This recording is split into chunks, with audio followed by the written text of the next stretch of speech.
என்னை சுற்றியே இந்திய விடுதலை இருந்தது.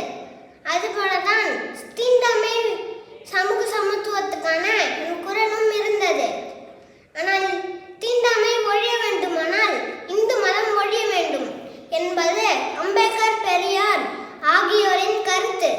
இந்து மதம் வாழ்க்கை அமைப்பாக இருக்க வேண்டும், அதற்குள் இருக்கும் தீண்டாமை களைய வேண்டும் என்பது என் கருத்து.